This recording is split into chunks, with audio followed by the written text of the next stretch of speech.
Phone call பண்ணா record பண்ணிடுறோம் அப்படின்ட்டு அவனுக்கு நல்லா தெரிஞ்சிட்டு ரொம்ப கிரிமினலா யோசிச்சு என்னை வந்து கெட்டவளாக்கணும்.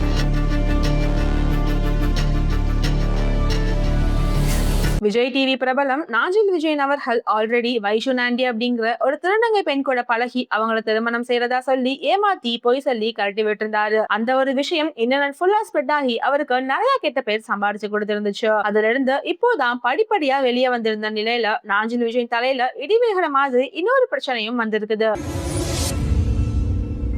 பேர் வந்து சூர்யாதேவி.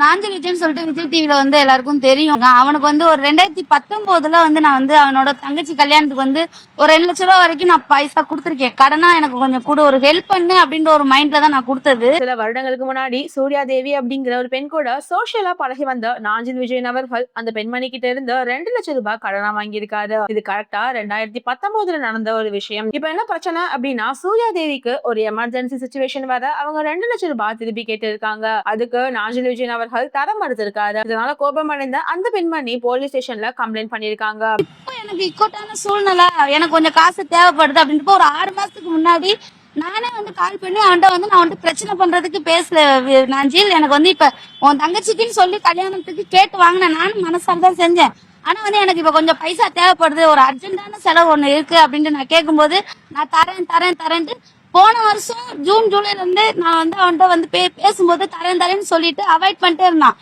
சரி, ஏன்னா சென்னையில அவனோட அட்ரஸ் தெரியாது, எதுவும் தெரியாது அப்படின்றப்ப விட்டுட்டேன். இந்த விஷயத்துக்கு நாஞ்சில் விஜயன் அவர்கள் தன்னோட இன்ஸ்டாகிராம் பக்கத்துல ஒரு பதிலும் கொடுத்திருக்காரு. அது என்ன அப்படின்னா, என் மீது பொய் சொல்லி வரும் 2 கஞ்சா வியாபாரிகள் மீது சட்ட ரீதியாக வழக்கு தொடர்வேன். அவர்கள் எப்படியாவது ஃபேமஸ் ஆக வேண்டும் என்று தேவையில்லாமல் என் மீது பழி போடுகிறார்கள். நான் அதற்கு பதில் சொல்லி அவர்களை பெரிய ஆளாக்க விரும்பவில்லை. எனவே அவர்களை சட்ட ரீதியாக நான் சந்தித்து உங்கள் அனைவருக்கும் விரைவில் ஒரு நல்ல செய்தியை சொல்கிறேன் அப்படின்ட்டு நாஞ்சில் விஜயன் அவர்கள் அவங்களோட இன்ஸ்டாகிராம் பக்கத்துல பகிர்ந்திருந்தாங்க. சோ இதை பத்தி நீங்க என்ன நினைக்கிறீங்க அப்படின்ட்டு கமெண்ட் செக்ஷன்ல சொல்லுங்க. மேலும் அடுத்த ஒரு வீடியோல சந்திக்கலாம். அது வரைக்கும் பாய்.